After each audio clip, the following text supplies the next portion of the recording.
Hey guys, today we're going to be talking about Gishki, and I'm not talking about the FTK that I was showing you last week on my profile. I did take the FTK build, the one that decks out your opponent, to my locals last night, and I won. But it's just not fun to play. No one really wants to play unless they have to, like in a tournament. And you just sit there, and you shuffle your deck, you have your opponent cut your deck, and you eventually win. I only lost one game. It's game 2 against Macro Rabbit. He flipped over Macro, and I just scooped and went to game 3 and won there. It's a good deck, but you know, when people start siding for Prophecy here in a couple weeks, it's just going to take care of the Gishki deck as well, because, you know, an Eradicator Epidemic, a Drone Lockbird early enough, and, you know, first turn Nat Beast, all these things are just going to fuck you over. So I wouldn't even invest in the deck. I built it just for fun. This guy right here is the reason why I think Gishki can be at least somewhere on the radar of the meta. Definitely not tier 1, and probably not even tier 2, but tier 0.5, tier 3, somewhere in there. You know, it may get a rogue top at a YCS or something. I pretty much put it on the same level that my scraps are on. I don't know if you guys have been watching me for a while, but I used to be obsessed with scraps. So I think this deck can beat any meta deck with a good enough hand, and go from there. And this is really the reason why. Gishki, I feel like, were terrible before this guy. I'll be honest with you. The cards just didn't add up. There was a loop with Goose Kraken that you could do, but you know, that's been hit to 1 since. This guy is amazing. He's rank 10, 3200 attack, 0 defense. So, you know, no one really runs Book of Moon anyway, so you don't really have to worry about that. You know, they can flip it down with Mage Stroke and attack over it, but 3200 attack, and his effect is amazing. You pay 1,000 life points, and you draw a card. You reveal it to your opponent, and if it's a Gishki card, you get to bounce one of the cards on the field back into its owner's deck. So you get to keep the card and bounce a card. So for 1,000 life points, if I draw a Gishki, it's a +2, and just inherently a +1, because I'm getting a free draw for life points. This card, mixed with Lavaval Chain, you know, I can stack whatever Gishki card I want on the top of my deck, then you'll use Zealgigas. It's a guaranteed +2. And you get to control what card you draw, so you can extend your play from there. And it's a very important play for the deck.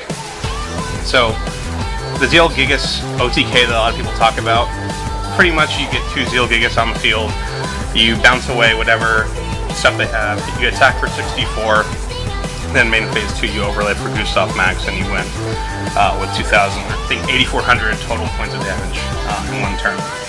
And you can do that, but very rarely do I get that entire play off. Or is it the best? It's not always the best play to go for that, because sometimes you have to overextend to go for it. So sometimes I'll do it, but most of the times I play it safe and kind of just let this guy do his job, which is get you tons of pluses and attack for game-breaking amounts of damage. Next we have, I'm just gonna throw these out there together and tell you the kind of the key differences between the two. Discard this guy, search out your Zealgigas, and discard this guy, and you search out your ritual spell. They're salvage targets, which is huge. This one down here is a level 4, which is huge, and I'll show you how you get your first turn Lavaval Chain out with a Zealgigas. And all 6 of these cards can count as the full requirement for the ritual summon. So while you almost always want to use Zealgigas if you can, like a second Zealgigas, for a ritual summon, because you can bounce it back with Aquamirror, you can, if you need to, use these guys as your ritual fodder.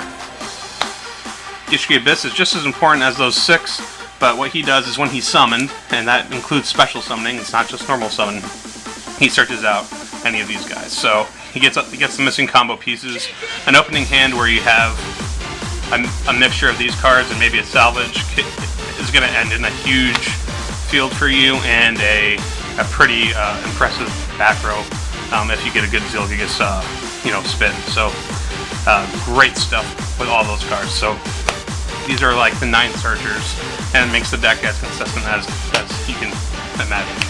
So next we have Gishki Beast. This guy's important for 2 different reasons. Gishki Beast, when he's normal summoned, I can special summon a level 4 lower Gishki card from my graveyard. So this guy, what he represents, say I discard my Shadow first turn to get an Aquamirror. He's now in the graveyard.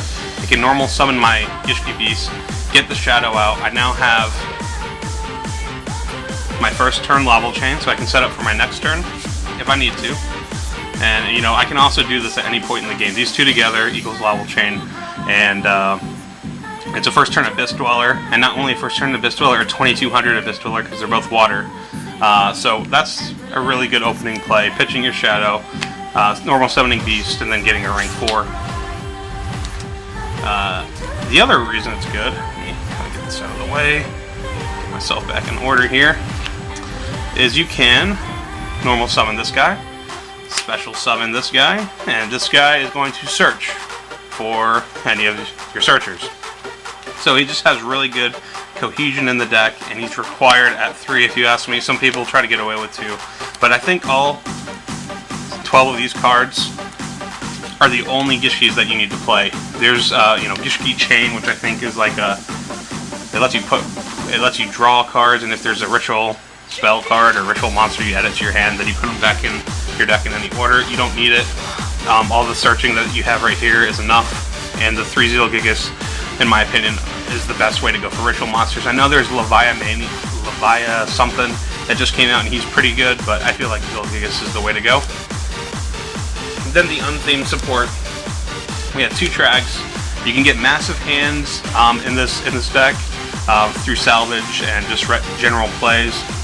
And he's also on level 10, which gives you cohesion with Zealgigas. You can use him as Zealgigas fodder, and you can also overlay with Zealgigas to make a Gustaph Max. This is the Gorz. This is a filler card. I think Gorz is great. I am running Fiendish Chain, so sometimes he's dead. So this is one card that you could possibly cut for a Forbidden Lance. Just keep that in mind. And that's it for the monsters. Next we have Aquamirror. This is an important card of the deck. It's searched out by our Gishki Shadow.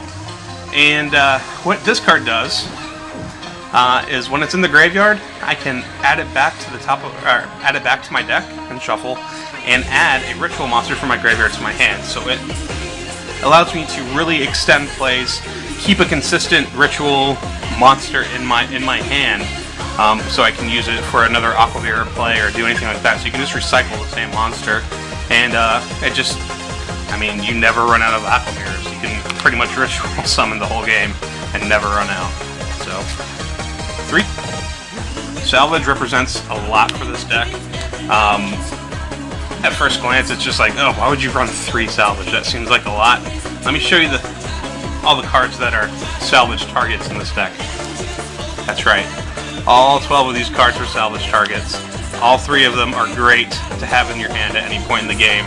And, you know, like I said, a mixture of Abyss, Shadow, and Vision, and a Salvage in your first hand is going to really give you a great chance to win outright from there. So Salvage, add 2 water monsters with an attack of 1500 or less in your graveyard to your hand. So we are running 3. 3 MSTs. Gotta get rid of those threats.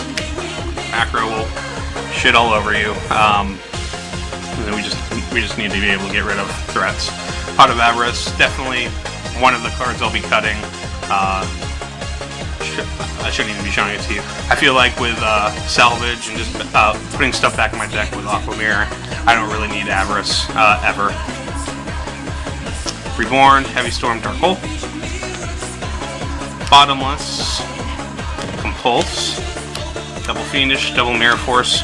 Only 1 Torrential and a Starlight. You could cut the Starlight. So out of the spots of Gorz, Pot of Avarice, and Starlight Road, you can pretty much figure out which 2 you want to cut and keep the other one, if you want to run the same build as me. If not, you know, this is just a general idea. You notice I'm not running the Solemn Brigade, the Solemn Duo now, as they're called, and that's because Zealgigas is such a huge part of my play. If I pay 4,000 life points for a Solemn Judgment, I'm pretty much taking away the effectiveness of my boss monster.